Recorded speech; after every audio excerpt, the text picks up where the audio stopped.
सुप्रभात बच्चों। सर्वप्रथम अन्य दिन की बात ही आज भी आप अपना अटेंडेंस बना लें।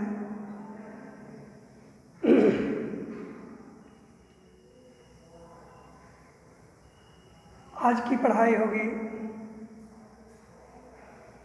व्याकरण से संबंधित क्रिया से,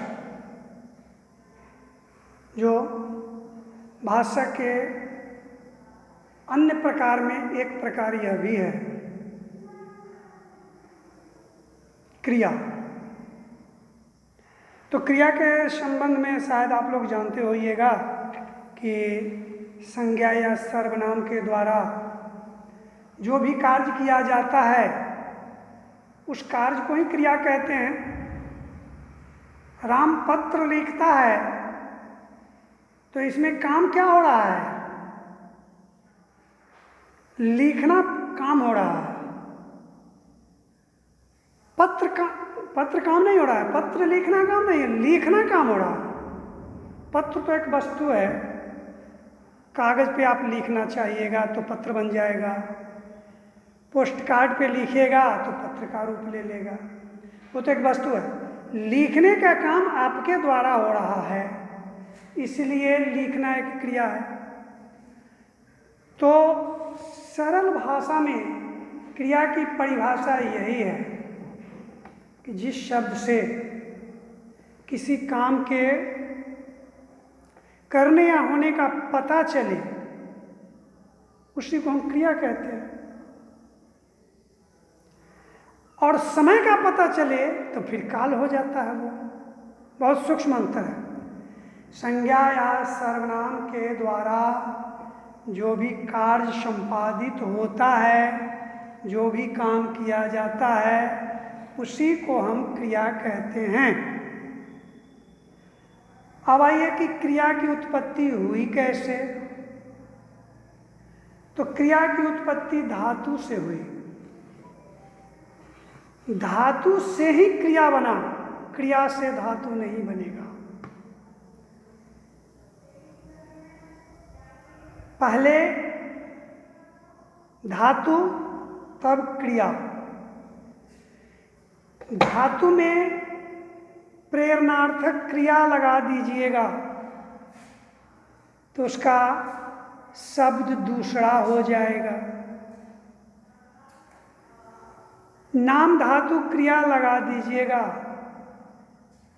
तो उसका शब्द दूसरा हो जाएगा। कोई अन्य प्रत्यय लगाइएगा उसका शब्द दूसरा हो जाएगा।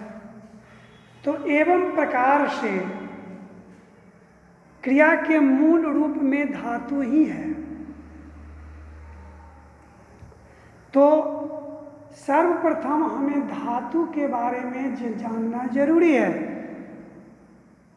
तो क्रिया का जो मूल रूप होता है वही धातु कहलाता है, और धातु से ही क्रिया की उत्पत्ति होती है, क्रिया बनता है। फाउंडेशन से ही मकान बनता है। बिना फाउंडेशन के, बिना नींव डाले हुए आप मकान का कल्पना कर सकते हैं? नहीं कर सकते हैं। आप एक मजबूत मकान बनाने के लिए मजबूत नींव की आवश्यकता होती है। उसी प्रकार क्रिया के लिए भी हमें धातु की आवश्यकता होती है। ठीक है। अब आइए कि धातु होते हैं कितने प्रकार के। तो धातु दो प्रकार के होते हैं। एक होते हैं मूल धातु, दूसरा होता है यौगिक धातु। एक होता है मूल धातु, दूसरा होता है यौगिक धातु। फिर मूल धातु किसे कहते हैं? तो जो स्वतंत्र अवस्था में पाया जाता है वो मूल धातु हुआ। जैसे लिख, पढ़, गा, जा, कर, देख, ये सब शब्द जो है ये मूल धातु है।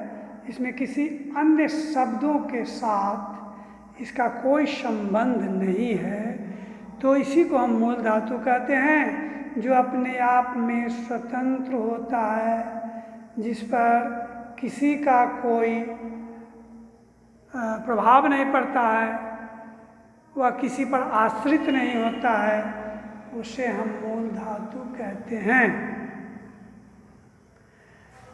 दूसरा होता है यौगिक धातु। यौगिक धातु हम उसे कहते हैं जो जिस पर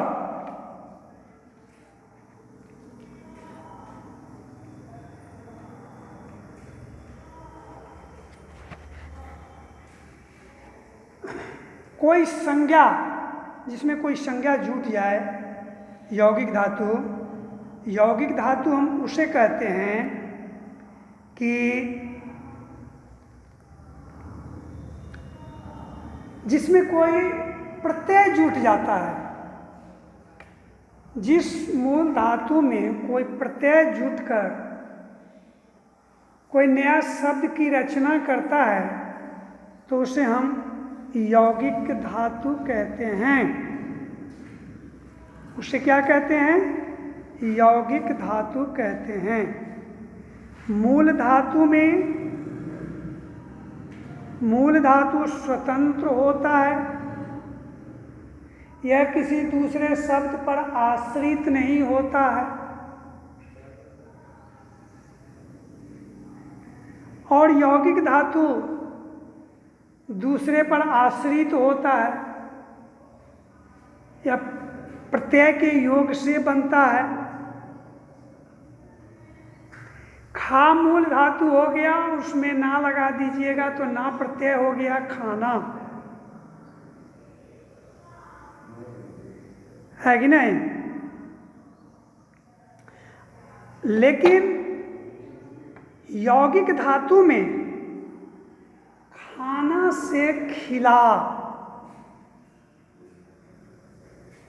पढ़ना से पढ़ा,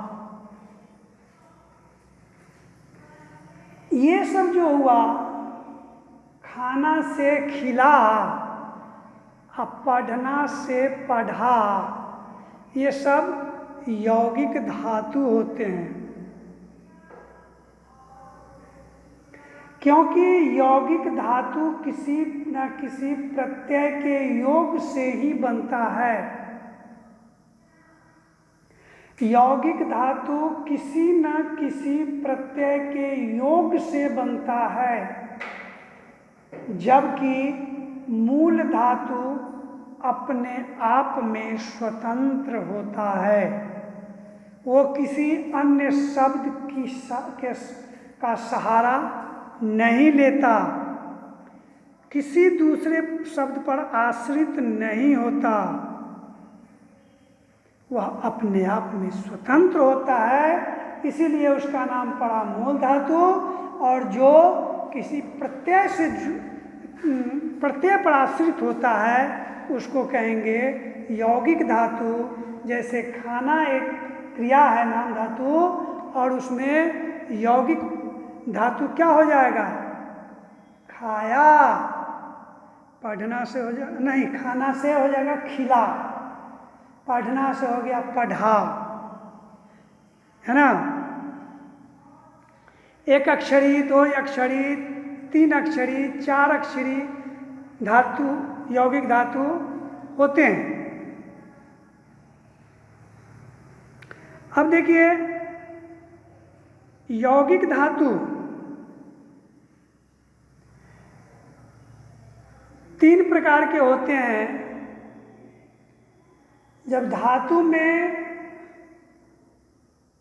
प्रत्यय लगाने से अकर्मक क्रिया सकर्मक हो जाता है,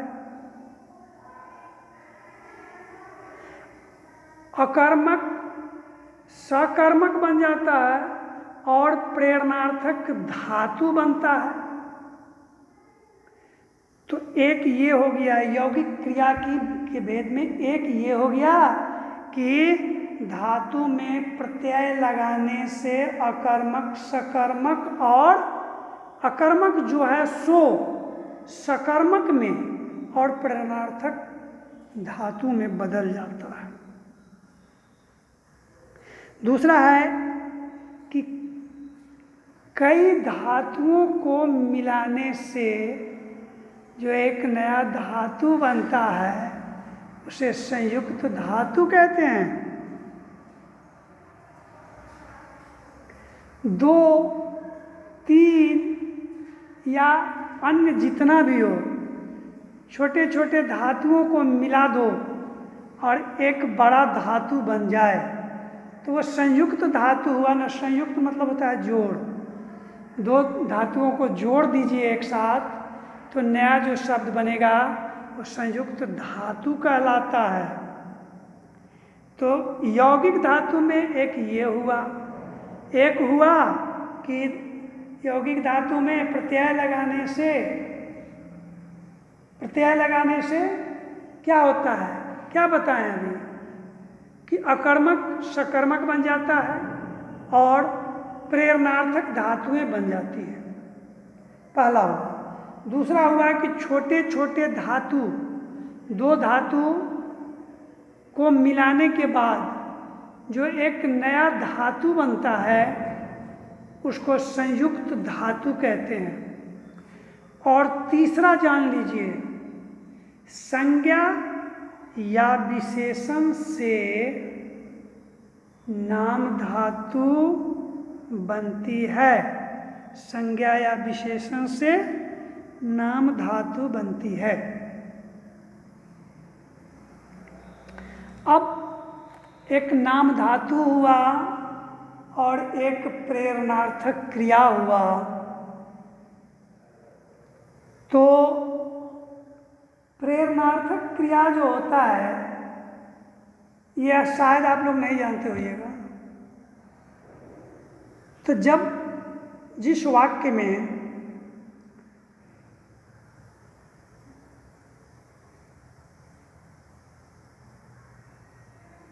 ऐसा पता चले कि कर्ता स्वयं कार्य न कर किसी दूसरे व्यक्ति से वह कार्य करना चाहता है या कार्य करवाता है या कार्य करने के लिए प्रेरित करता है तो उसे प्रेरणार्थक क्रिया कहते हैं।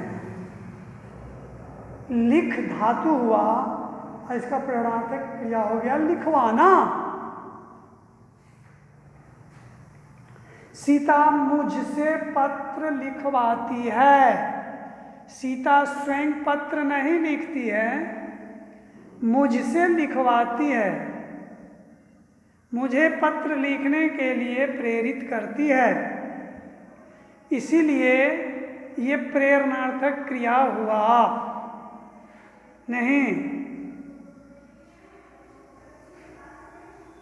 उसने मुझसे गाना गवाया। स्वयं भी तो गाना गा सकता था, स्वयं गाना नहीं गाया, मुझसे गवाया। मुझको इतना ना वह प्रेरित किया कि मजबूर होकर के मुझे गाना गाना पड़ा। तो इसलिए जहाँ प्रेरणार्थक क्रिया होगी तो मूल धातु का रूप भी बदल जाएगा। एवं प्रकार से क्रिया में ना लगाने के बाद नाम धातु क्रिया, और जब कर्ता स्वयं कार्य न कर किसी दूसरे व्यक्ति से कार्य करवाता है तो उससे जो क्रिया बनती है उसको हम क्या कहते हैं, प्रेरणार्थक क्रिया। रहने दीजिए ना सर, आज तनिक कम में हो। तो ठीक है, आज की पढ़ाई बस इतनी ही हुई। कल फिर आपसे मिलेंगे।